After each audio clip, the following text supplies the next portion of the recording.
The chemical equation is essentially the recipe for a chemical reaction.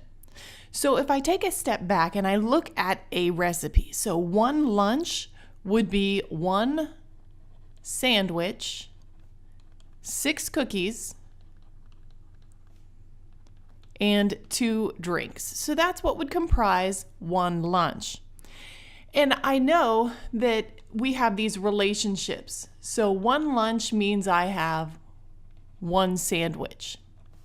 One lunch also means I have 6 cookies, and so on. So we form these relationships. Now, if you look at this from a chemical standpoint, and this is our balanced equation, then these numbers here are the coefficients in front of my chemical formulas. These numbers as coefficients are called stoichiometric ratio. So we're looking at stoichiometry. Stoichiometry is molar relationships. So 1 mole of lunch will make or will decompose into 1 sandwich, 6 cookies, and 2 drinks. Now, if we look at this with chemicals, and I'm going to pull out this equation here. So we're going to have, this is photosynthesis, and I'm going to leave the phases, well, no, I'll put the phases in. I'll just try to be neat about it. So we have 6 moles of carbon dioxide gas, and that reacts with 6 moles of gaseous water in order to form 6 moles of oxygen gas and 1 mole of glucose. And that is aqueous glucose. It's in water. So if I have, say, 12 moles of carbon dioxide, then how many moles of glucose can I make? Well, in order to convert reactants to products, we need to use the stoichiometric relationship found in the balanced chemical equation.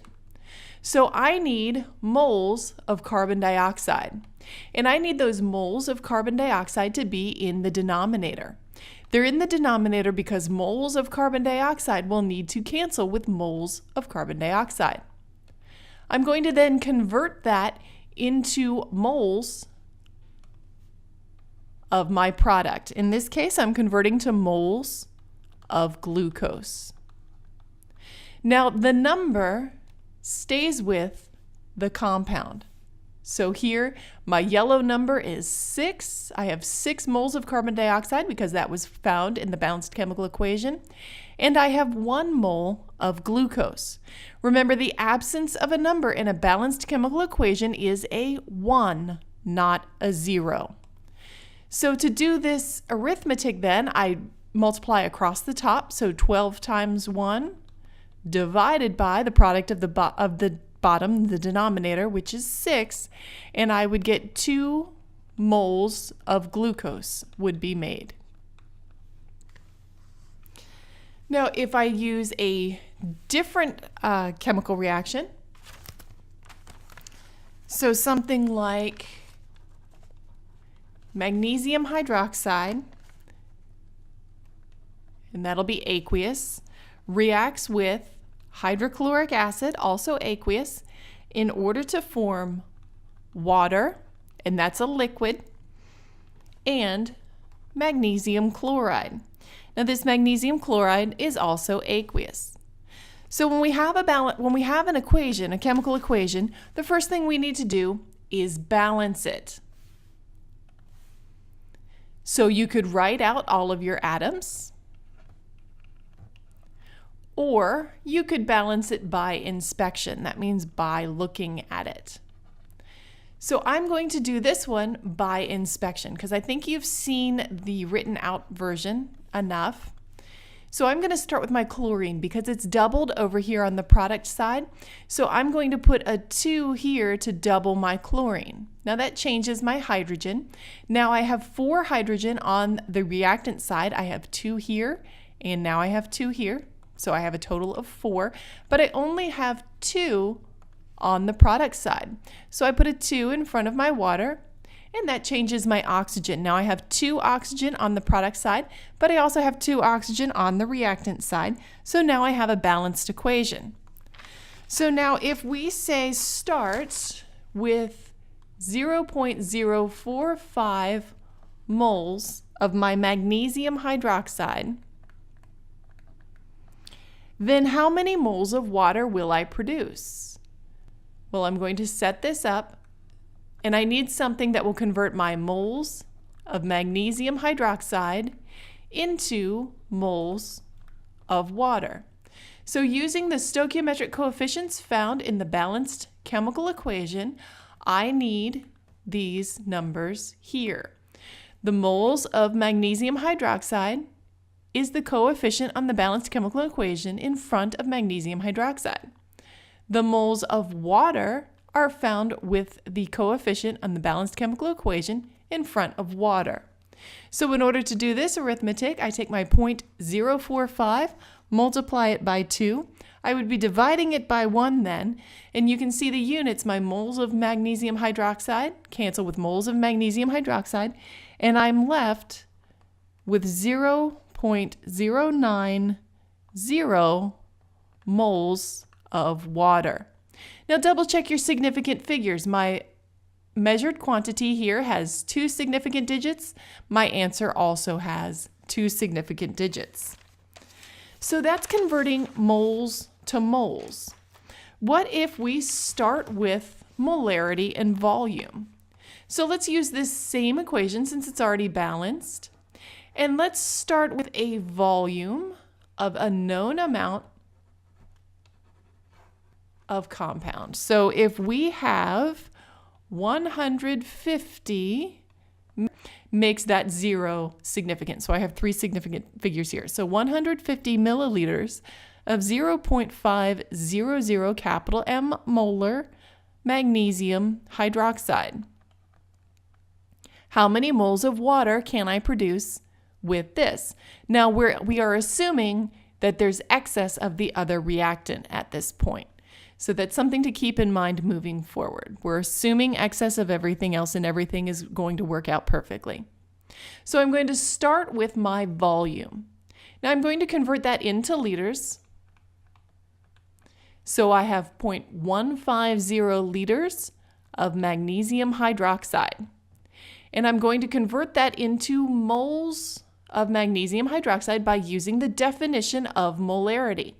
Now remember, this is 0.500 moles per 1 liter. So my 1 liter is going to be on the bottom, and I'm going to need to put that compound with the unit as well, because we can cancel liters of magnesium hydroxide with liters of magnesium hydroxide. We cannot cancel liters of magnesium hydroxide with liters of anything else. So the 0.500 stays with moles of magnesium hydroxide.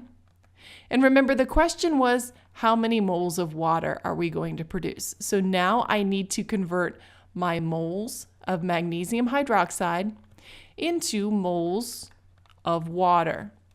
Again, using the stoichiometric coefficient from the balanced chemical equation. So the number 1 stays with moles of magnesium hydroxide, and the number 2 stays with water. So doing this arithmetic, so 0.15 times 0.5 times 2, we end up with 0.150 moles of water. So just to take it a step back, liters of magnesium hydroxide cancel with liters of magnesium hydroxide. Moles of magnesium hydroxide cancel with moles of magnesium hydroxide, and I'm left with moles of water. Well, what if we start with, or what if we want to end up with, because first we were asking for moles of water, what if we want to end up with grams of water? Well, you could do this and then take it another step using the formula mass, or you could put it all together on one line. If you put it on one line, then you don't have any rounding errors to worry about. So I'm just going to write this out real quickly because it does start the same.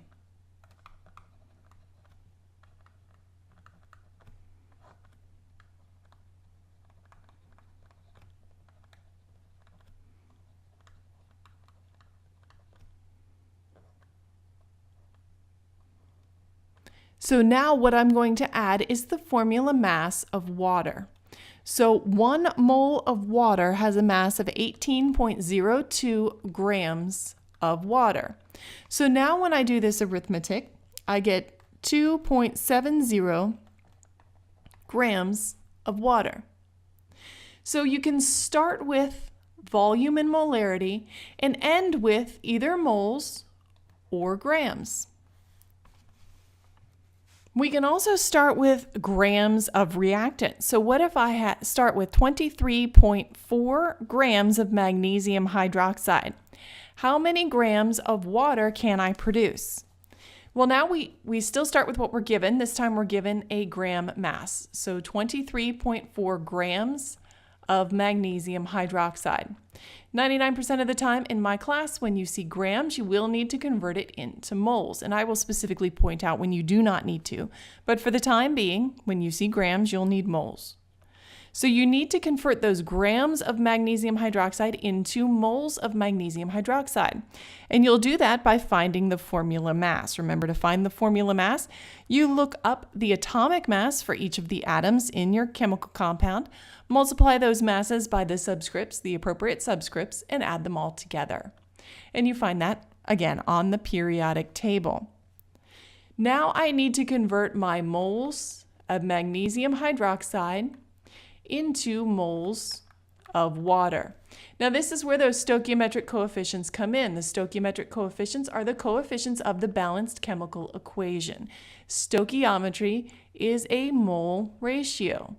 So the balanced chemical equation is, of course, the first step, and then I can use that ratio. So now I've converted my grams of magnesium hydroxide into moles of magnesium hydroxide. Then I've converted those moles of mag hydroxide into moles of water. But the question was how many grams of water? So now I use the formula mass of water, and that is 18.02 grams of water per 1 mole of water.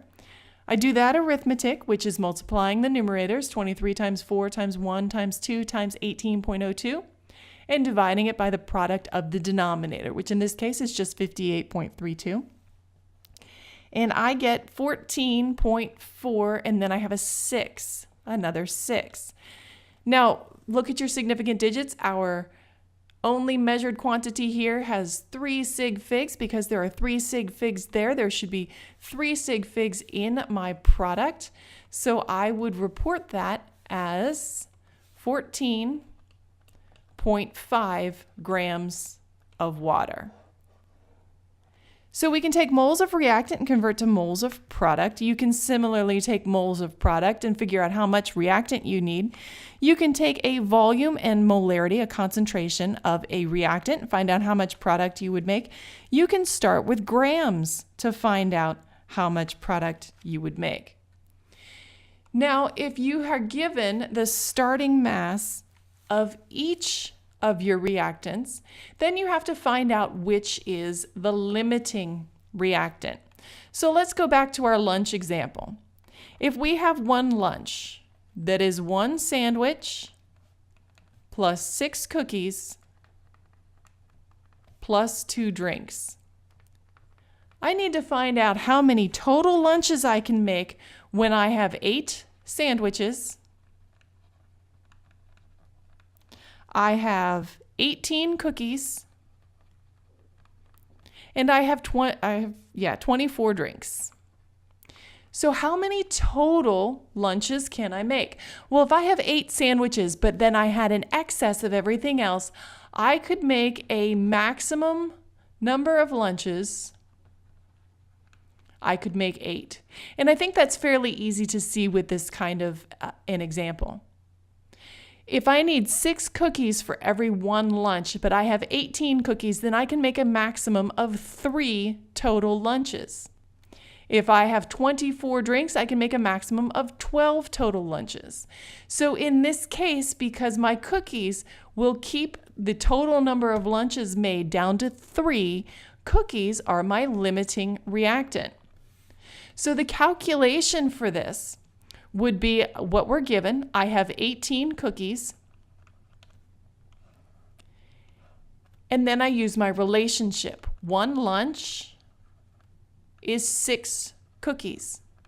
So that means with those 18 cookies, I can make a total of 3 lunches.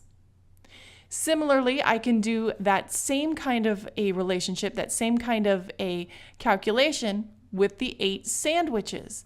So with each of these reactants, I can use the stoichiometric ratio found in my balanced chemical equation, and I can determine the maximum number of total lunches I can make. See, in this case, sandwiches cancel out, I'm left with lunches, or my cookies cancel out, and I'm left with lunches. Well, we can relate that into our chemistry terms. Now, in an example like this, going back to our magnesium hydroxide equation, if I start with my 150 milliliters of 0.500 molar magnesium hydroxide, and I'm going to react that with 45 grams of hydrochloric acid, which is the limiting reagent. In order to answer that question, which is the limiting reagent, I first need to find out how much product I can make from each of my reactants. Now, because I'm using the same conditions that I started with my magnesium hydroxide, this is going to shake out fairly quickly. Now, this is the same calculation that we had done before, and because we aren't told anything about an actual yield, which we'll get to in a moment, but because we aren't given any more information other than which is the limiting reagent, that's the question, we can actually solve for either of our products. So because I had solved for water before, I just went through and I'm going to solve for water. So I start with my volume of magnesium hydroxide and I'm going to multiply it by the molarity of magnesium hydroxide. So my liters of magnesium hydroxide cancel out. Now I'm going to convert my moles of magnesium hydroxide into moles of water using the stoichiometric ratio found in the balanced chemical equation. Now I'm going to take the second reagent, the 45.0 grams of HCl, and I'm going to find out how much of my chosen product, in this case it is water, I can possibly make from that HCl. Now I'm going to need the formula mass of HCl, which is 36.46 grams. And you can find that on your periodic table. Find hydrochloric acid and add it to hydrogen. So now I have moles of HCl. Then I'm going to convert those moles of HCl to moles of water. Now this time I need the coefficient in front of HCl. The coefficient in front of water is still the same because we are looking at the same compound. So I've converted my moles of HCl into moles of water. So I have found with 45 grams of HCl, I can make 1.23 moles of water. That means the magnesium hydroxide is the limiting reagent or reactant in this case. Now, your limiting reactant will always be one of your reactants. It will never be a product. That's why it's called a limiting reactant. You may see it as limiting reagent. It's still going to be a reactant that you're declaring. The limiting reactant will make the lesser amount of your chosen product. Make sure you are comparing the amounts of product made and make sure it's the same product. Comparing moles of water made by magnesium hydroxide and then if you had done this with magnesium chloride, you wouldn't be able to compare those numbers. Now let's take this a step further. So we know with these conditions that the magnesium hydroxide is the limiting reagent. Well, if the problem then told you that there was an actual yield of 5.90 grams of magnesium chloride, and then it asked you what is the percent yield, then you would know to figure out what the limiting reagent was, you really should have calculated magnesium chloride. Now, because our actual yield is given in grams, then we need to figure out how many grams of magnesium chloride can be produced from our limiting reagent. So because I know the magnesium hydroxide is limiting, I'm only going to do this calculation with my limiting reagent. So I start with the volume, multiply it by the concentration, and that is per 1 liter. Convert those moles of magnesium hydroxide into moles of magnesium chloride, and then use the formula mass of magnesium chloride found on the periodic table in order to convert into grams of magnesium chloride. And then I get 7.14 grams of magnesium chloride. Now that is called the theoretical yield. If everything goes perfectly with our reaction, we have ideal conditions, then with 45 grams of HCl and 150 milliliters of 0.5 molar magnesium hydroxide, I can make a maximum of 7.14 grams of magnesium chloride. Theoretically, if it was theoretically perfect, that's what I would make. Now to find the percent yield, I need the actual, and I'm going to divide that by the theoretical. Then I'm going to multiply that times 100. So the actual yield should be given to you in the problem. 5.90 grams is what was given to me. And then I'm going to convert or divide that by 7.14 grams, my theoretical yield, multiply that by 100, and I get a percent yield of 82.6%. Let's look at another example. If I have iron ore, and it's a ferric oxide or an iron 3 oxide, and I'm going to react that with carbon monoxide, I'm going to form or purify my iron, my elemental iron, and carbon dioxide gas. So if we have a reaction that is 215 grams of this ore substance and 94.50 grams of carbon monoxide, seem to have dropped a 0 here, so 215.0 grams. And it forms, or it will produce 105.6 grams of this iron product, this elemental iron. Find or determine the limiting reactant, the theoretical yield, and the percent yield. So we need to know what's limiting. We need to know the theoretical yield and the percent yield. So the first thing I need to do is balance my equation.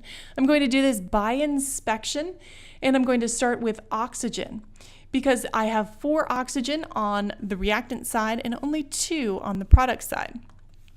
So that tells me I need a 2 here. If I put a 2 here, then I have a 2 here. So it looks like I'm going to be playing a little bit of a game. So let's make it a different even number. Let's go with 3. So now I have 6 oxygen on the product side. I have 3. I have 6 oxygen on the reactant side. I have 3 carbons on both sides. I have 2 iron on the reactant side. I need a 2 in front of the iron on the product side. Now I have a balanced chemical equation. Now I can start with the stoichiometric calculations. So I'm going to start with my first reactant. I'm going to have 215.0 grams of Fe2O3. And I need to convert that into moles of Fe2O3. So I need to find the molar mass. Look up the mass of iron and the mass of oxygen, multiply them by the subscripts, add them together, and you should get about 159.69 grams per mole of Fe2O3. So now I need to convert my moles of iron 3 oxide into moles of iron. Now I'm aiming for iron, so I only have to do the calculation one time because I was given the actual yield of iron. Now there's a 2 in front of my elemental iron on the product side, and there's a 1 in front of my iron ore, the Fe2O3. So now I'm going to convert that into grams. This is going to save me a step later, and I'm doing it in the calculator, so it's not like it's a big deal. So 1 mole of iron has a mass of 55.85 grams. Now when I put that all in the calculator, so 215.0 times 2 times 55.85, all divided by 159.69, I get 150.4 grams of iron produced. That's if everything else went perfectly and I used up all of my Fe2O3, I would produce 150.4 grams of iron, elemental iron. So now let's perform the calculation with my 95.50 grams of carbon monoxide. Again, I'm going to need the formula mass, and 1 mole of carbon monoxide has a mass of 28.01 grams. I need to convert my moles of carbon monoxide into moles of iron, and I use the stoichiometric ratio found in the balanced chemical equation. I'm just going to highlight this real quick. So here's my carbon monoxide, and here is my iron ore. There we go. So now I have moles of iron. I need to convert those moles of iron into grams of iron. And I get 125.6 grams of iron produced. So if everything else was perfect, 95.50 grams of carbon monoxide would produce 125.6 grams of iron. Now that means my limiting reagent is carbon monoxide because it produces the least amount of my product. My theoretical yield is the amount of product that is produced by my limiting reagent. So 125.6 grams of Fe is my theoretical yield. My percent yield is going to be actual, which is 105.6. It was given to me in the problem, divided by my theoretical 125.6 times 100. Now when I do that, I get 84.08%. Now if you can consistently do limiting reagent problems, limiting reactant problems, then you have a fairly good handle on the quantities in chemical reactions.